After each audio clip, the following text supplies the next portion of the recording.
Positive charge है, इससे electric field बाहर की तरफ जाएगा कि अंदर की तरफ? बाहर की तरफ। ठीक है, तो अब गॉस थ्योरम क्या बोल रही है कि अगर आप इस चार्ज को एक हाइपोथेटिकल सरफेस में, कि भैया हमने मान लिया एक स्फीयर है, होलो स्फीयर, यानी कि खाली खाली अंदर का स्फीयर जैसा है, उस स्फीयर के अंदर इस चार्ज को रख दिया, या फिर हमने इमेजिन कर लिया कि ये चार्ज उस स्फीयर के अंदर रहा होता तो क्या होता। हाइपोथेटिकल का मतलब यही होता है ना कि इमेजिन करके चलते हैं। तो हमने ये इमेजिन किया कि अगर ये चार्ज क्यू उस स्फीयर के अंदर रहा होता तो क्या होता। तो क्या उस जितना भी इलेक्ट्रिक फील्ड ये जनरेट कर रहा है वो सारा का सारा इस स्फीयर से पास होकर ही बाहर जा सकता था, बिना इसके पास हुए बाहर जा नहीं सकता।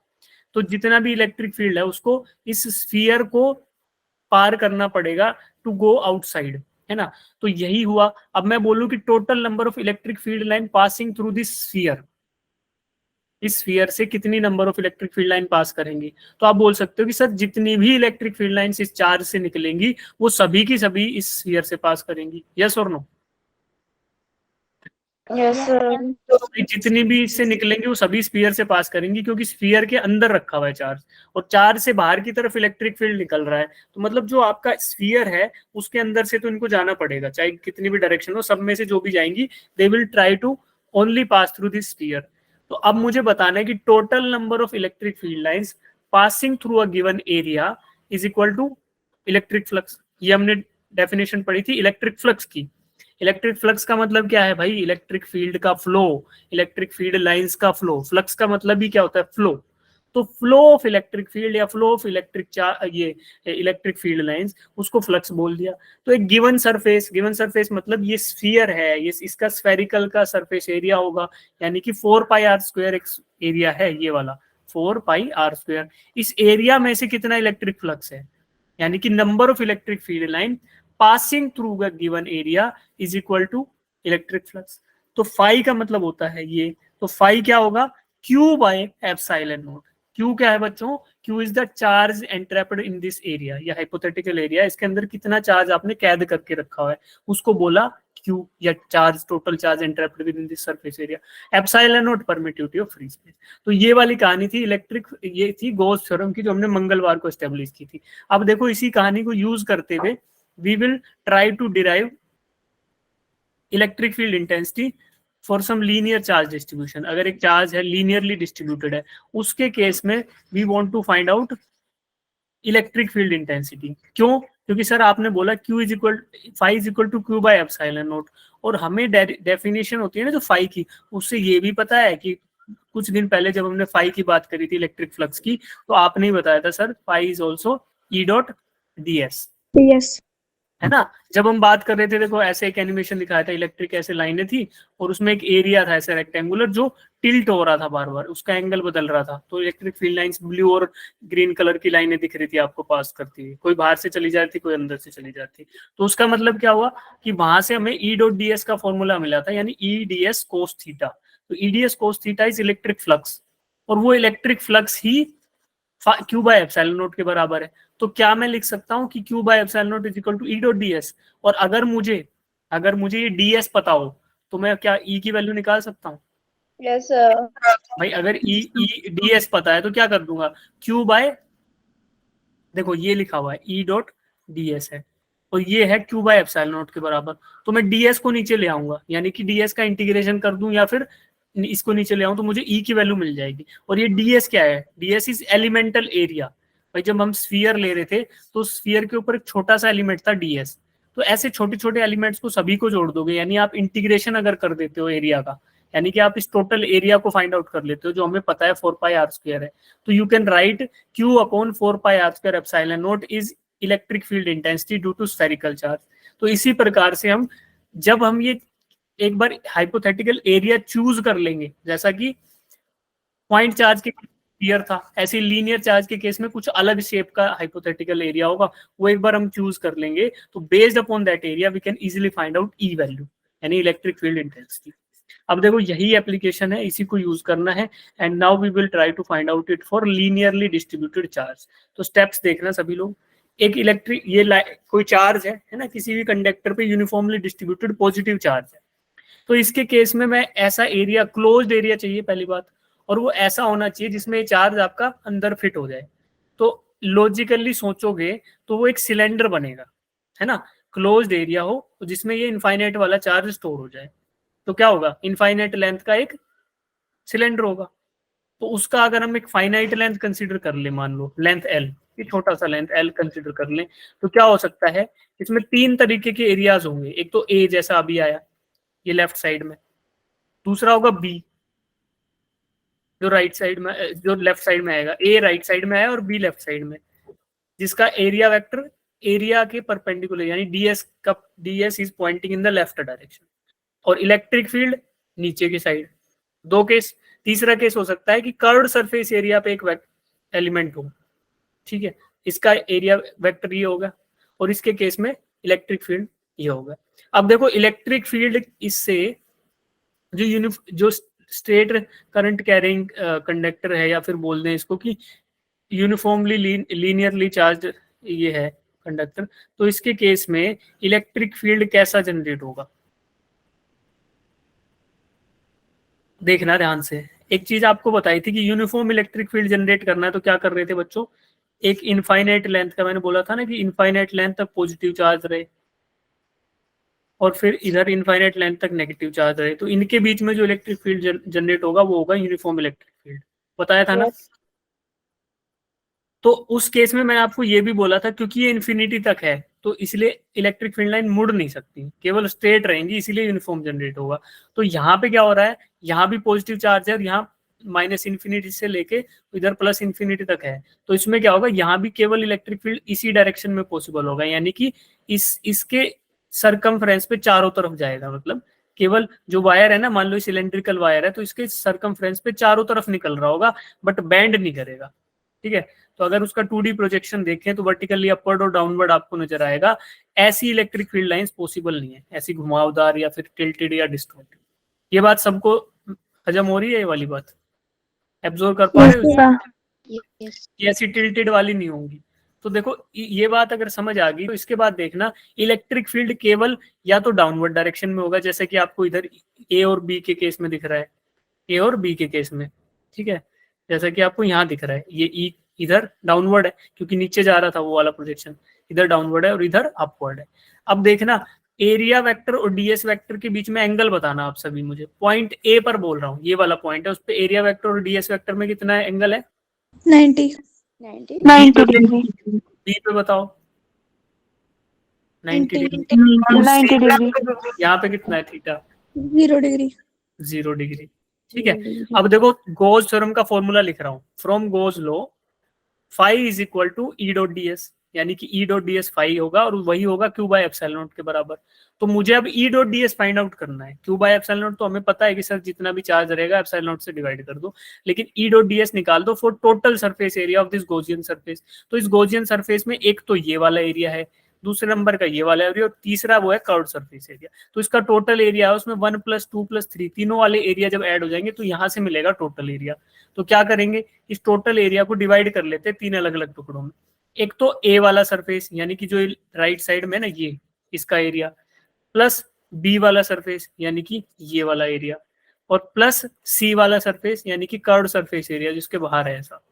तो तीनों को जोड़ दूंगा तो मुझे मिल जाएगा total surface area of the Gaussian surface, यानी कि एक ऐसा रैंडमली सिलेक्टेड सरफेस है जिसके थ्रू ये इलेक्ट्रिक फील्ड लाइन पास कर रही है, उसका टोटल सरफेस एरिया मुझे मिल जाएगा डीएस डीएस डीएस से, और उसको ई से मल्टीप्लाई कर दोगे तो आपको यहाँ पे टोटल फ्लक्स मिल जा रहा है, यानी कि flux passing through A, flux passing through B, flux passing through C. अब मुझे ऐसे ही बताओ मैन्युअली, क्या ए वाले से कोई इलेक्ट्रिक फील्ड लाइन पास कर रही है जो राइट साइड में एरिया है? हाँ सर कौन सी डायरेक्शन में, हॉरिजॉन्टली या वर्टिकली? नहीं, अरे वो तो आप बताओ, आपको vertically electric field vertical direction में प्रेजेंट है कि हॉरिजॉन्टल में भी है? सर वर्टिकल में होगी। केवल वर्टिकली में प्रेजेंट है। तो आप बताओ कि वर्टिकली में अगर ऐसे रखी हुई कोई चीज, ये देखो ड्रॉ ही नहीं हो रहा है, हाँ ऐसी कोई चीज रखी है और वर्टिकल वाली चीज इससे पास कर पाएगी क्या? नो सर नहीं कर पाएगी। तो ये वाला मेरा ए वाला एरिया है जिसपे एलिमेंट ए है यानी कि ये, तो यहाँ से कोई इलेक्ट्रिक फ्लक्स पास करेगा? ऐसा मैंने बोला था No, sir. मुड़ना अलाउड नहीं है, नो सर। तो नहीं। तो क्या ई डॉट डी एस की वैल्यू 0 आनी चाहिए? Yes sir. यस ई डॉट डी एस बोल रहा है flux, flux passing through area A, यानी कि number of electric field line passing through this area A. तो यहाँ पे क्या आएगी वैल्यू? 0 आएगी। सिमिलरली बी में बताओ, यानी लेफ्ट साइड वाले एरिया में, यहाँ पे कितनी आएगी? 0. जीरो। जीरो।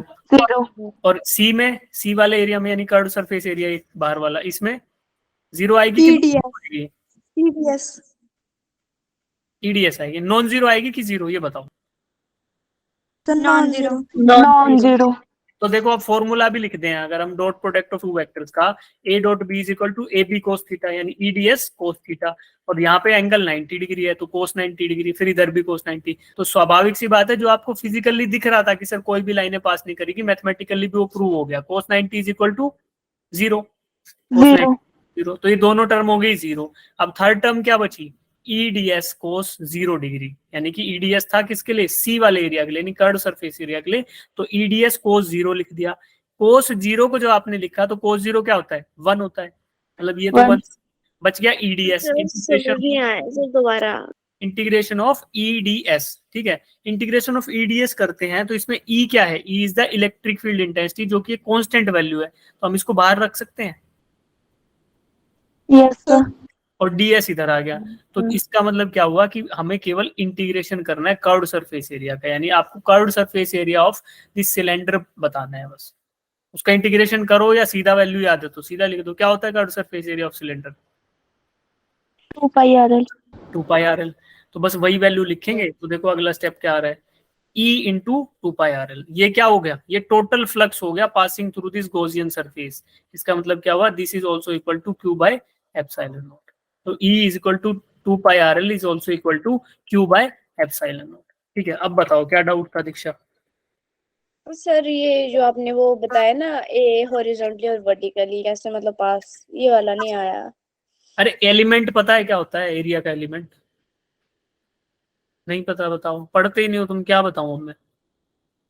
चलो स्टार्ट करते हैं, पढ़ाता हूं। देखो चलो सभी लोग मेरे साथ बोलेंगे, ए फॉर, अरे बोलो, ए फॉर क्या होता है? एप्पल। B for, ball. बोलो बोलो। C for, ball. D for, आज हम ए बी पढ़ाएंगे आपको, ठीक है। कल हम गिनती पढ़ेंगे, परसों हम टेबल्स पढ़ेंगे। अरे तुम रिवीजन ही नहीं करोगे तो बच्चों कब तक, कहाँ से स्टार्ट करके कहाँ तक पढ़ाऊंगा मैं? सुनो, एलिमेंटल एरिया पता नहीं सर, डायरेक्शन पता नहीं सर, वेक्टर की डायरेक्शन ये भी नहीं पता सर, लेकिन सर समझा दो।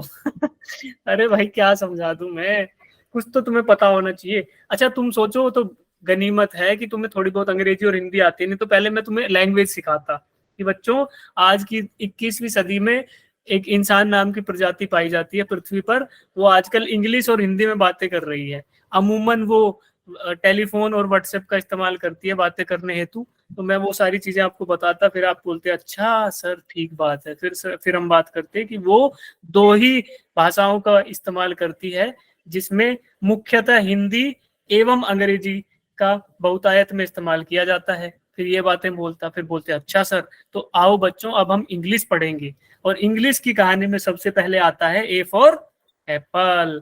तो फिर बोलते ए फॉर एप्पल हो गया, फिर बोलते सर बी फॉर बॉल हो गया। फिर ये सारी कहानी हम पढ़ा के फिर आपको बोलते कि चलो अब नीट की तैयारी करते हैं, एन फॉर नीट। चलो अब बताओ। तो भाई ये मेरा कुल बताने का मकसद ये था कि आप लोग तब तक रिवीजन नहीं करोगे तो आपको ना फर्स्ट पॉइंट यानी ए से स्टार्ट करना पड़ेगा। अब ए से चलकर कब तक बढ़ोगे? ये ए बी सी डी तभी याद हुई ना तुम्हें किसी ने, तुम शुक्र मनाओ उन टीचर का जिन्होंने तुम्हें डंडे मार मार के पढ़ा के ABCD रटवा दी। प्राइमरी स्कूल के आसपास का माहौल कैसा होता है बताओ? प्राइमरी स्कूल के आसपास ऐसी आवाजें आती है, अरे ए फॉर, एक बच्चा बोलता है ए फॉर, सारे बोलते हैं apple, B for ball, C for cat, कै फॉर कबूतर, खे फॉर खरगोश। ये चलता रहता है ना, 2 1 जा 2 2 2 जा 3। छोटे बच्चे, मैंने एक से बोला कि बच्चे वो पहाड़े सुनाएगा, टेबल सुनाएगा। देखो क्या कर रहा मैं बताता हूँ। बेचारा जुकाम हो रखा था, फिर अरे कैमरा ऑन करो, तुम्हारे हंसते हुए चेहरे देखने मुझे। जुकाम हो रखा था तो मैंने कहा बेटा तू कौन सी क्लास में? कह रहा सर मैं है ना 4th क्लास में हूँ। तो तुम्हें पहाड़े रटवा दिए? कह रहा हाँ सर, वो 2 का पहाड़ा सुना दे। तो ऐसे बोलने लगा 2 1 जा 2 2 2 जैसे 2 3 जा 5 2 3, फिर उसका बेचारे का यहाँ से नाक पे आ जा रहा, उसको कर रहा सही से, फिर से टेबल सुना रहा। तो वो रटने वाली प्रक्रिया नहीं करनी हमें, वो हमें रटा हुआ होना चाहिए, हमें चीजें रटी हुई होनी चाहिए। ठीक है, अब आ जाओ वापस, टाइम कम है, तुम वेस्ट मत कराया करो। भाई एलिमेंट क्या होता है? एलिमेंट का मतलब क्या होता है? तुम्हें बताया था, इकाई, छोटी से छोटी इकाई। तो कोई भी अगर एरिया है, देखो इधर एक छोटा सा एरिया है, अगर उसमें से एक छोटू सा एरिया काट लो। अरे तुम्हें ये भी तो बताया था यार, डिफरेंशिएशन का मतलब क्या होता है, इंटीग्रेशन का मतलब क्या होता है। फिर से तुम बदतमीजी कर रहे हो। तो समझ आ गया डीएल सर, जैसे पूरी लेंथ एल है उसका छोटा अब सा उसमें पार्ट है तो देखो उसे ना यार, मैंने DL ये बोला, देखो छोड़ो, ये पॉजिटिव चार्ज है, ठीक है। अब इसके गोज क्या बोलते हैं कि एक ऐसा सरफेस इमेजिन कर लो जो क्लोज्ड होना चाहिए। तो ठीक है, कर लिया भैया, हमने एक सिलेंडर इमेजिन कर लिया, क्लोज्ड है, ठीक है। अब इसमें से ये जो चार्ज अंदर भरा हुआ है, इसमें से जो फील्ड लाइंस निकलेंगी वो सीधी निकलेंगी। ये तुमने अभी बात हाँ भरी है कि हाँ सर ऐसे ही निकलेंगी। तो जो सीधी चीज निकल रही है वो इधर से कैसे निकलेगी बच्चे? इधर से कुछ निकल सकता है जो सीधा जा रहा है? सीधा जाएगा तो ऐसे सीधा निकलेगा, यानी कर्व्ड वाले एरिया से, ये कर्व्ड सरफेस एरिया इससे निकलेगा। समझ रहे हो? और इसका यस सर। मैथमेटिकली भी ये बात साबित हो चुकी है। कैसे हुई है कि ई डॉट डीएस होता है। अब डीएस वेक्टर क्या होता है भाई? DS is the perpendicular vector. अगर मैं इधर का एरिया वेक्टर निकालूं तो इधर आएगा डायरेक्शन, मतलब perpendicular to the area itself. तो इस केस में 90 डिग्री एंगल आ रहा है, और ये वाला इलेक्ट्रिक फील्ड वेक्टर है। तो दोनों 90 डिग्री पे, इसका मतलब कि कोई भी इलेक्ट्रिक फील्ड लाइन इसके से थ्रू पास नहीं करेगी। सेम यहाँ पे बी एलिमेंट लिया था तो उसमें से भी कुछ पास नहीं करेगा, क्योंकि यहाँ इलेक्ट्रिक, ये एरिया वेक्टर इधर है और इलेक्ट्रिक फील्ड इसके ऊपर है, तो इनमें भी 90 डिग्री का एंगल है। सी पे अगर एलिमेंट लेते हो, छोटा सा सी पे, तो यहाँ पे एरिया वेक्टर और डीएस वेक्टर का सेम डायरेक्शन आ रहा है। तो उसका मतलब क्या होगा? ईडीएस डॉट प्रोडक्ट लोगे तो ईडीएस कोस थीटा आएगा, थीटा की वैल्यू 0 तो कोस थीटा की वैल्यू 1, यानी कि ई डॉट डीएस, यानी कि मतलब ये वाला स्टेप। ठीक है, अब यहाँ पे डीएस का मतलब क्या है? टोटल एरिया भाई, छोटे छोटे एलिमेंट सभी को जोड़ दो तो टोटल कर्व्ड सरफेस एरिया मिल जाएगा, जिसकी वैल्यू हमने ऑलरेडी रटी हुई है ज्योमेट्री में कि 2 पाई RL होती है। सीधा वैल्यू रखो। अगर नहीं रटी हुई होती, मान लो आपके पास कोई रेंडमली ओरिएंटेड शेप होता जैसे ये दिखाया था तुम्हें, तो इसकी वैल्यू नहीं रट रखी, क्या होता है इसका आउटर सरफेस एरिया, तो फिर कैलकुलेट करनी पड़ती with the help of manual integration. तो लेकिन हमने रट रखी है, इसलिए हमने सिंपल यानी कि सिलेंड्रिकल एरिया इमेजिन किया था, तो उसकी वैल्यू यहाँ रख दो 2 पाई RL और Q बाय एप्सिलॉन नॉट रख दो, बस ये हो गया। तो अब देखो Q बाय एप्सिलॉन नॉट क्या होता है? लीनियरली डिस्ट्रीब्यूटेड चार्ज है। लीनियर चार्ज डेंसिटी को लैम्बडा से डिफाइन करते हैं, इसका यूनिट क्या होता है? Coulomb per metre. और अगर L लेंथ पे फाइंड आउट करना है तो टोटल चार्ज मिल जाएगा मुझे भाई, total charge over this L length, तो linear charge density into L, यानी कि Q is equal to lambda L, और यूनिट क्या आएगा? कूलम्स। तो वही Q को रिप्लेस करके लैम्बडा L लिख दो, epsilon naught as it is है। तो अब जो पिछले स्टेप में हमने देखा था कि 2 pi RL into E is equal to lambda L by epsilon naught, क्योंकि यही था Q बाय एप्सिलॉन नॉट। तो Q को खाली रिप्लेस करके लैम्बडा L लिख दिया। अब आप E फाइंड आउट कर सकते हो, कैसे? E इज इक्वल टू, ये कर दिया, क्या किया आपने? Lambda L by epsilon naught, और इसको डिवाइड कर दिया 2 पाई RL से। ठीक है, अब L से L उड़ गया, बच गया क्या? Lambda by R into 1/2 pi epsilon naught. यही है electric field intensity due to linear ये डिस्ट्रीब्यूटेड चार्ज। ठीक है, इतनी लंबी कहानी इस चीज के लिए हमने करी है।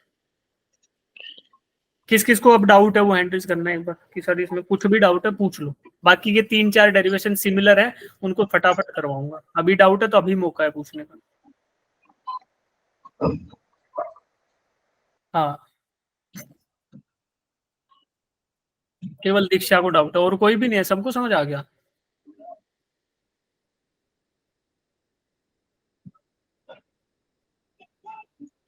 चलो पूछो दीक्षा, क्या क्या डाउट रह गया अब?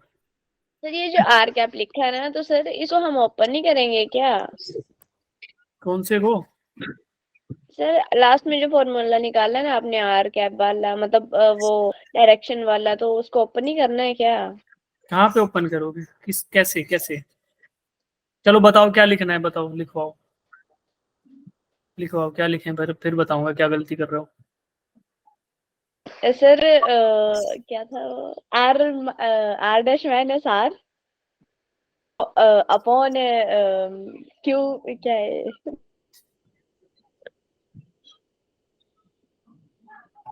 सर, आर वेक्टर की तो वैल्यू भरेंगे ना। आर पोजीशन सर, ये तो एरिया वेक्टर है, तो सर इसको पोजीशन वेक्टर में नहीं लाएंगे।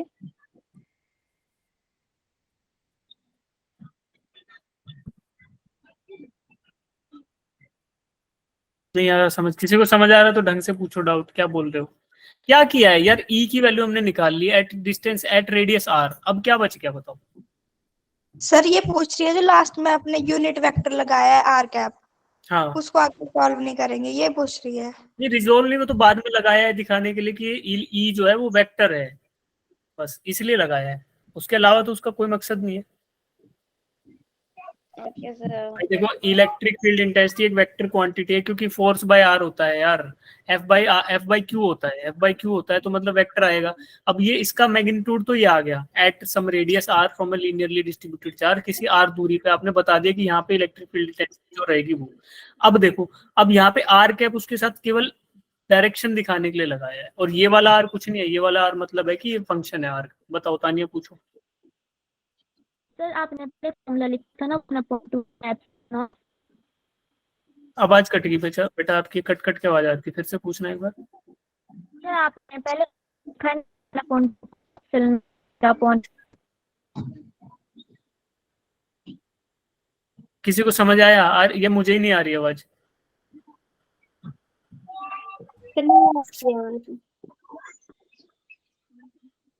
आवाज नहीं आ रही ना? हाँ बेटा, आप चैट बॉक्स में पूछ लो, तब तक हम आगे बढ़ते हैं। ठीक है, अब देखते हैं इनफाइनाइटली चार्ज शीट की वजह से। देखो, लीनियर चार्ज डिस्ट्रीब्यूशन के लिए हमने देख लिया, अब देखेंगे एरिया चार्ज डिस्ट्रीब्यूशन के, यानी कि एक एरिया पे डिस्ट्रीब्यूटेड चार्ज है। तो एरिया पे जो डिस्ट्रीब्यूटेड चार्ज रहेगा उसको हम सिग्मा से डिफाइन करते हैं। सिग्मा का मतलब होता है सरफेस चार्ज डेंसिटी। ठीक है, अब देखो, शिक्षा को बड़ी हंसी आ रही है। सरफेस चार्ज डेंसिटी जो है उसको, सर हंसी नहीं आ रही सर, छींक आए ना तो फोन गिर गया। टूट गया। नो सर, सर ये बिस्तर में बैठी है सर, गद्दे से बच गया है। चलो बढ़िया, नहीं तो अभी हो जाता कंगाली में आटा गीला। कोई बात नहीं, ये भाई, हाँ ठीक है। तो अभी देखो, इसके अंदर कुछ एक सब पार्ट होगा इस एरिया का, जो आपको एक सरफेस दिख रहा है ना, एक रेक्टेंगुलर सरफेस। उस रेक्टेंगुलर सरफेस का एक छोटा सा टुकड़ा है जिसको मैंने ट्रैप कर लिया है अपने गॉसियन सरफेस के अंदर। ठीक है, एक गॉसियन सरफेस मैंने इमेजिन किया, वो भी सिलेंड्रिकल कर लिया है क्योंकि सिंपल है, और इसके अंदर ऐसा कुछ छोटा सा टुकड़ा है जो ट्रैप्ड है। ठीक है, अब इस छोटे से टुकड़े के लिए मैं फाइंड आउट कर रहा हूं कि इसकी वजह से क्या होगा इलेक्ट्रिक फील्ड इंटेंसिटी। ठीक है, सेम तरीका लगाएंगे। देखो, electric field line remain straight parallel and uniformly spaced. क्यों? क्योंकि इनफाइनाइट चार्ज डिस्ट्रीब्यूशन। ठीक है, अब देखो, दो एरिया है जिनके थ्रू इलेक्ट्रिक फील्ड पास करेगा, एक लेफ्ट वाला एक राइट वाला, जैसा पिछला केस था उसके जस्ट अपोजिट। इसमें कर्व्ड सरफेस एरिया से कुछ भी पास नहीं करेगा। क्यों? क्योंकि या तो लेफ्ट की साइड जाएंगी इलेक्ट्रिक फील्ड या राइट की साइड, तो वो जो भी लेफ्ट साइड में जाएंगी राइट में जाएंगी वो केवल फ्लैट सरफेस एरिया से पास करने वाली है। तो बस ये डिफरेंस है पिछले में और इसमें। देखो फटाफट से इसका स्टेप्स देखते हैं और फाइनल आंसर की तरफ बढ़ते हैं। सी है सिमिलर, वैसे ही एरिया। इधर एंगल बता दो, लेफ्ट साइड में एंगल कितना है? 0 डिग्री। भाई यहाँ डीएस और इसके बीच में एंगल कितना है? 0। 0 इधर डिग्री। वेक्टर में थीटा इज इक्वल टू 0, और 0 यहाँ पे 90 डिग्री। तो दिख भी रहा है हमें कि जहाँ 90 डिग्री होगा वहां से कुछ भी फ्लक्स नहीं पास करेगा। तो सेम वैसा ही फॉर्मूला लगाया, इधर वैल्यूज रखी ईडीएस ईडीएस, और ये कोस 90 डिग्री। तो ये वाला जो सी के थ्रू वो है 0 हो जाएगा, बाकी दोनों रहेंगे बराबर। दोनों बराबर रहेंगे तो दोनों को इकट्ठा लिख के 2 लिख सकते हो। ई कांस्टेंट रहेगा तो ई बाहर आएगा, 2e इंटीग्रेशन ऑफ डीएस। और ये डीएस क्या है? फ्लैट सरफेस का एरिया, क्योंकि आप एलिमेंट ए और बी के लिए बात कर रहे हो, ए और बी एलिमेंट फ्लैट सरफेस पे है। तो flat surface area of a cylinder क्या होता है? जिसके ऊपर ढक्कन जो है, सिलेंडर का ढक्कन, उसका एरिया क्या होता है? Pi R square. Pi R square. तो एक सर्कल ही तो होता है यार, सिलेंडर को बंद करने के लिए 2 सर्कल चाहिए होते हैं, एक सर्कल का एरिया पाई आर स्क्वायर। तो डीएस की जगह यहाँ पाई आर स्क्वायर रख दो बस। तो अब आपको मिल गया सेम स्टेप, कि EDS is equal to 2 by epsilon naught E तो ऐसे ही था ds पाई आर स्क्वायर, तो ये वाली value Q by epsilon not है, और क्यू क्या होगा surface charge density into area, तो एरिया हमें पता ही था पाई आर स्क्वायर होता है, यही होगा क्यू, तो क्यू को आपने रिप्लेस किया इससे और वैल्यू रख दी यहाँ पे, तो अब आप यहाँ पे ई निकाल सकते हो, E is equal to sigma upon 2 epsilon not.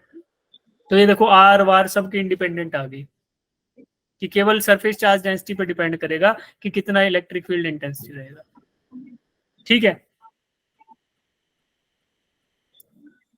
अरे दूरी पे डिपेंड नहीं कर रहा बच्चों, देखो ना यार तुम ऐसे जा रहा है, यूनिफॉर्म इलेक्ट्रिक फील्ड है, तो एक एल दूरी पे भी उतना ही है, बड़ा एल ले लो तो उस पे भी उतना ही है, क्यों, क्योंकि इलेक्ट्रिक फील्ड लाइंस की डेंसिटी उतनी है, और इलेक्ट्रिक फील्ड लाइंस की डेंसिटी ज्यादा रहे तो मतलब ज्यादा इलेक्ट्रिक फील्ड, कम रहे तो कम, और अगर उतनी ही रहे इन्फिनिटी तक तो इलेक्ट्रिक फील्ड की इंटेंसिटी भी उतनी। सही है, यस सर। तो ये फॉर्मूला मिल गया, इसको याद रखना है, रटना है इसको, sigma E is equal to sigma upon 2 epsilon naught एक फ्लैट सरफेस के लिए होता है, ठीक है, जिसको आपको सरफेस चार्ज डेंसिटी दे दिया हो सिग्मा, यानी कि क्यू बाय एप्सिलॉन नॉट, ये सिग्मा अपॉन 2 एप्सिलॉन नॉट, ये मिल जाएगा वैल्यू। अब देखो इस फॉर्मूला को आगे बढ़ाते हुए हम क्या करेंगे, दो सरफेस हो मान लो, एक पे डेंसिटी हो सिग्मा 1, दूसरे पे सिग्मा 2, इन दो सरफेसों के केसेस में आपको फाइंड आउट करना है, और पता है sigma 1 is greater than sigma 2, यानी कि surface charge density on first plate is greater than surface charge density on second plate. तो देखो प्लस है, इधर आपको चार्जेस थोड़ा रेयरली मतलब थोड़ा दूर दूर दिख रहा है, इधर ज्यादा, तो सिग्मा 1 ज्यादा है, सिग्मा 2 कम है। अब क्योंकि ये पॉजिटिव चार्जेस ही हैं, तो यहाँ पे इलेक्ट्रिक फील्ड जो जनरेट होगा वो आउटवर्ड फ्लो करेगा, या तो लेफ्ट में या राइट साइड में। तो देखो इसमें तीन अलग अलग रीजन बनेंगे, रीजन 1, रीजन 2 एंड रीजन 3, ठीक है, इन तीन रीजन्स में आपको बात करनी है। तो आप अलग अलग रीजन्स में बात करते हैं। देखो फर्स्ट में जो है इलेक्ट्रिक फील्ड इंटेंसिटी वो सम हो जाएगा दोनों का, यानी कि फर्स्ट चार्ज डिस्ट्रीब्यूशन की वजह से और सेकंड की वजह से जो जितने भी होंगे दोनों ऐड हो जाएंगे, because they are pointing in the same direction, दोनों ही लेफ्ट साइड पॉइंट कर रही है रीजन 1 में, तो दोनों को ऐड कर दिया। एक E1 की वैल्यू हमें पता है क्या होती है यार, सिग्मा 1/2 एप्सिलॉन नॉट, फॉर्मूला था ना सिग्मा बाय 2 एप्सिलॉन नॉट, तो वैल्यू रख दी। E2 की वैल्यू पता है कि सिग्मा 2/2 एप्सिलॉन नॉट, दोनों को इकट्ठा जोड़ोगे तो sigma 1 plus sigma 2/2 epsilon naught मिल गया। रीजन 2 में क्या होगा, रीजन 2 में लेफ्ट साइड राइट साइड जा रहा है E1 और लेफ्ट साइड जा रहा है E2, बट हमें पता है क्योंकि सरफेस चार्ज डेंसिटी सिग्मा 1 ज्यादा है, तो इसका मतलब E1 रहेगा बड़ा, E1 is greater than E2, तो बड़े में से छोटा माइनस कर देंगे, तो sigma 1 minus sigma 2/2 epsilon naught. तो रीजन 3 में दोनों ही सेम डायरेक्शन में पॉइंट कर रहे हैं, राइट साइड जा रहे हैं दोनों, तो फिर से दोनों ऐड हो जाएंगे। तो net electric field intensity in this region C is equal to region 3 is equal to added together. तो ये बातें क्या हुई, सिंपल एडिशन सब्ट्रैक्शन किया, तो मल्टीपल शीट्स थी तो उनकी वजह से जो भी होगा वो आपका सुपर इम्पोज होकर ऐड हो जाएगा, ठीक है। अब देखो ऐसे इनके बीच में एंगल नहीं है भाई, दोनों शीट पैरेलल हैं, ये भी ध्यान रखना, क्योंकि वेक्टर क्वांटिटी है, दोनों शीट पैरेलल रहेंगी या एंटी पैरेलल रहेंगी, तभी ऐसे सिंपल एडिशन सब्ट्रैक्शन पॉसिबल है। अगर ये किसी एंगल थीटा पे ओरिएंटेड रहती, मतलब ऐसे रहती, तो फिर आपको वेक्टर एडिशन करना पड़ता, वो केस ज्यादा आता नहीं है, ना दिखता है कहीं भी, तो कोई दिक्कत नहीं है, तो हम लोग ऐसे नहीं करेंगे, बट ये एंटी पैरेलल या पैरेलल होना चाहिए। अब देखो दूसरा केस ये हो सकता है कि एक पॉजिटिव चार्ज है और दूसरा नेगेटिव चार्ज है, तो आपको डायरेक्शन बस वही डिफाइन हो जाएंगी कि पॉजिटिव के अंदर जाता है इलेक्ट्रिक फील्ड और नेगेटिव के, पॉजिटिव से बाहर जाता है और नेगेटिव के अंदर जाता है। तो फिर से तीन रीजन लो, डायरेक्शन देख लो, इधर E1 का और E2 का डायरेक्शन अपोजिट है, बिकॉज नेगेटिव के अंदर जा रहा है और पॉजिटिव से बाहर निकल रहा है। रीजन 2 में दोनों का डायरेक्शन सेम है, रीजन 3 में भी अपोजिट है, तो 1 और थर्ड रीजन में सब्ट्रैक्ट होंगे और सेकंड वाले में ऐड हो जाएंगे। ध्यान से देखो, अगर डाउट आता है तो फिर पूछो, आधा मिनट लो इसमें। जो बेसिक फॉर्मूला है वो था E is equal to sigma upon 2 epsilon not.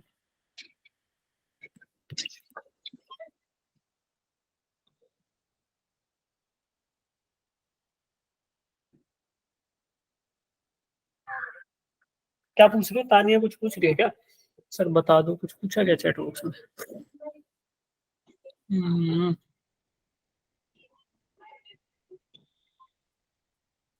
आपने दो देखते हैं, उसको देखेंगे बेटा एक बार, है ना, ये समझ लो फिर बता दो।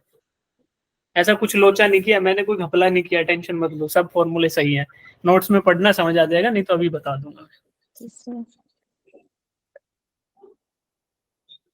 मैंने क्वेश्चन ही देखना भूल गया। मैंने बोल तो दिया तानिया को टाइप करके बता दो, बेचारी ने इतना लंबा मैसेज भेजा, वो नजरों से निकल गया।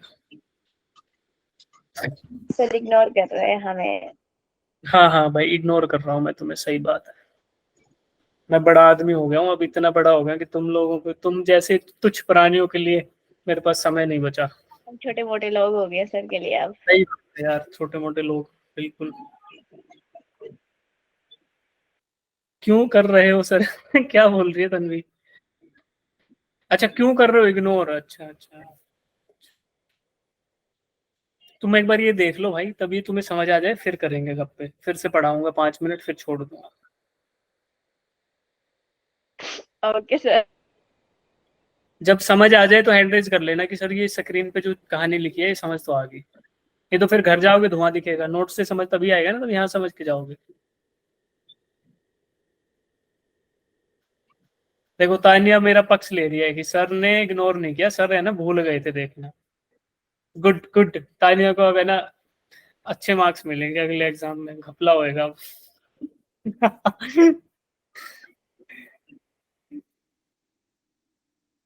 भाई मेरा साथ देने वालों के लिए स्पेशल स्कीम निकालूंगा मैं कोई।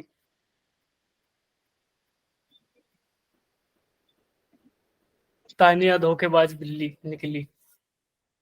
तानिया अकेली है जो एकदम सत्य के मार्ग पर चल रही है। सर मैंने सर एक्चुअली मैंने लिखा था ना क्या धोखेबाज, क्या लिखा था मैंने, क्या है सर, मैं लिखा धोखेबाज निकली, तो सर ऑटो पल्लवी करेक्ट है पल्लवी बोल्ड बोल में। रही है मैं भी तानिया से सहमत हूँ। देखो बहुमत होएगा उधर, वहां पे सरकार बनने वाली है, तुम लोग बैठे रह जाओगे। ठीक है।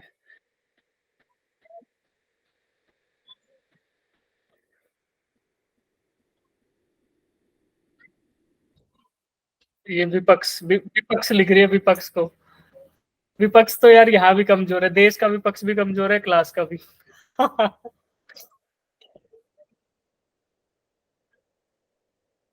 स्पीकर बन गई है, दोनों मेरे बेस्ट फ्रेंड है। तुम एक ही स्कूल से हो क्या? No sir. सर वैसे भी मैं यूथ पार्लियामेंट में क्या स्पीकर हूँ मैं, हाँ। विपक्षी है। अच्छा ये बताओ कौन कौन बच्चे एक स्कूल से है यहाँ पे, है कोई? एक ही स्कूल के, एक ही क्लास के हैं कोई? ऐसे बताओ, हैंड से पता नहीं चलेगा, वैसे बता दो अनम्यूट करके। एक डिस्ट्रिक्ट से ही नहीं है, दूर की बात है स्कूल, तो सही बात है। चलो अब 5 बच्चों ने हैंड रेज कर रखा, अच्छा इसलिए कर रखा है कि मैं तो घबरा गया, मैं क्या यार 5 बच्चों के डाउट्स। हाँ, नेहा और दीपक भारती। ठीक है, चलो पढ़ लिया तो यस बोलो, फिर आगे बढ़ते हैं, थोड़ा सा और बता देता हूँ कुछ। Yes sir. ठीक है, तो देखो ये फॉर्मूला कुछ नहीं था, सिग्मा अपॉन 2 एप्सिलॉन नॉट, हमने सरफेस डिस्ट्रीब्यूशन जो होता है चार्ज का, उसके हिसाब से इलेक्ट्रिक फील्ड इंटेंसिटी निकाल ली। अब दोनों को ऐड करा तो सुपर इम्पोजिशन प्रिंसिपल से आपको मिल गई वैल्यूज एडिशन और सब्ट्रैक्शन होने के बाद। अब आगे की कहानी देखते हैं। केस 3 क्या हो सकता है? देखो ये बता दिया था केस 3 ना, पॉजिटिव नेगेटिव है। अब उसके आगे देखते हैं।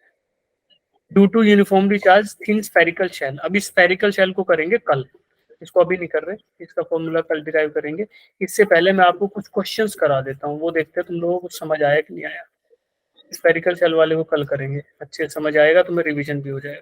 ठीक है।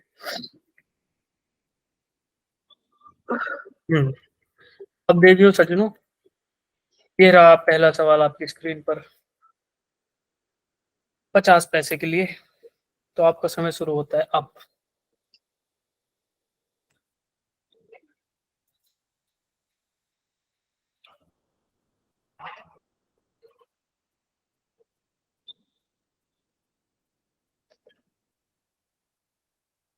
चलो क्वेश्चन कर लो, फिर गप्पे मारेंगे। क्वेश्चन कर लो।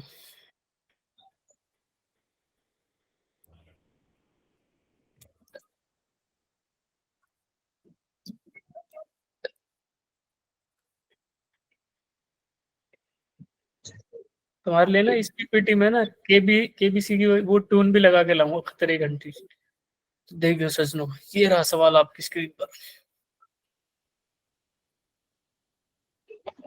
चैट बॉक्स में आंसर देना बच्चे, है ना, जिनको क्वेश्चन आ जाए समझ चैट बॉक्स में देना। और चलो उससे पहले तुम करते रहो, मैं ज्ञानियों की संख्या बता देता हूँ। हम लोग कितने हो गए थे, हम लोग जुड़ जुड़ा के कितने हो गए थे, 35 हो गए थे, 35, और अभी बचे हैं 31। कितने ज्ञानी कितने हो गए? 4। ज्ञानी 4, ठीक है। परम ज्ञानी लोग हैं ये जो हमें छोड़ गए, जाने वाले को कौन रोक पाया है। बताओ भाई, ABCD बताओ। चैट, अच्छा चैट बॉक्स चालू भी हो गया, ले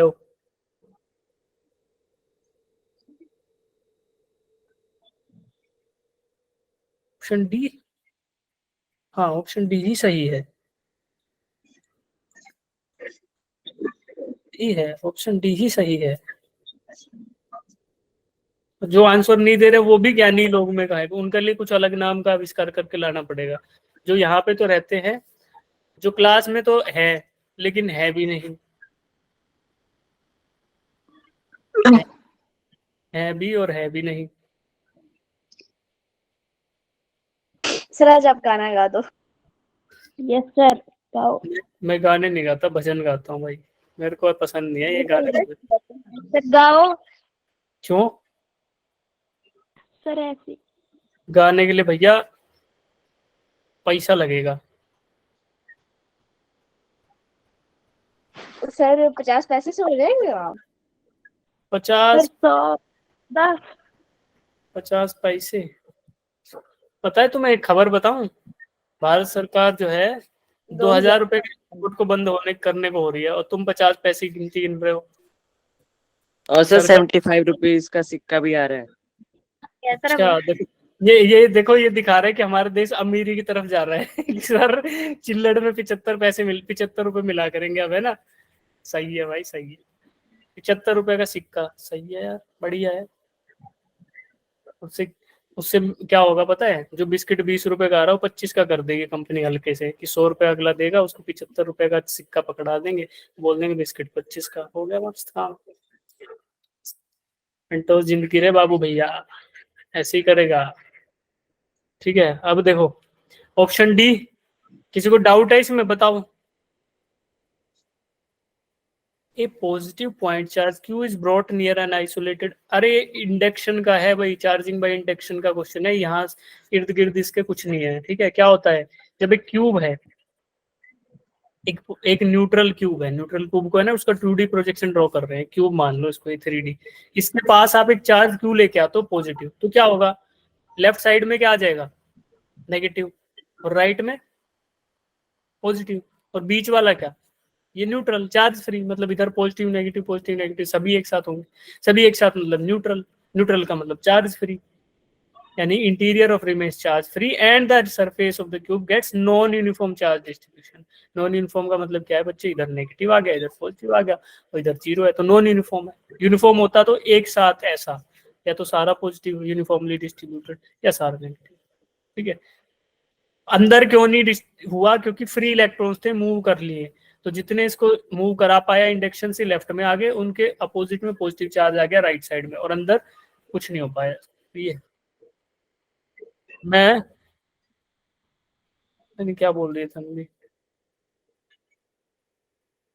अच्छा मत लूटो, हम पहले ही लुटे हुए हैं, अच्छा मत सताओ हमें, हम सताए हुए, सही है। सर लुटेरे हैं सर। ये क्वेश्चन करो, ये क्वेश्चन और कर दो, फिर 2 मिनट गप्पे मारेंगे, फिर चलेंगे अगली क्लास में। ठीक है,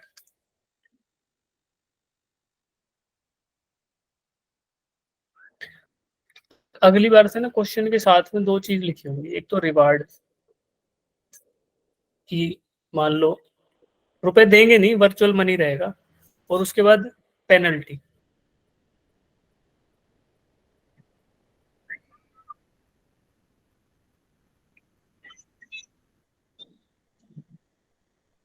पेनल्टी क्या होगी?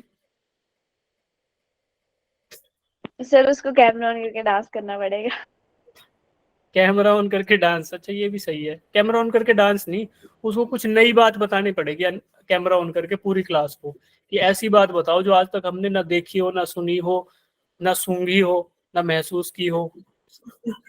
ऐसा कुछ बताओ, completely new.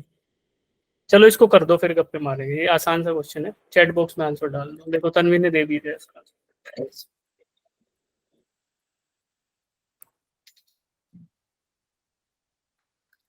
if the flux of electric field through a closed surface is zero, अगर closed surface के थ्रू इलेक्ट्रिक फ्लक्स जीरो है, मान लो एक क्लोज सरफेस है, इसके थ्रू इलेक्ट्रिक फ्लक्स जीरो है, मतलब कि कोई भी इलेक्ट्रिक फ्लक्स इसके थ्रू पास नहीं हो रहा, ठीक है। तो इसके दो ही कारण हो सकते हैं, क्या?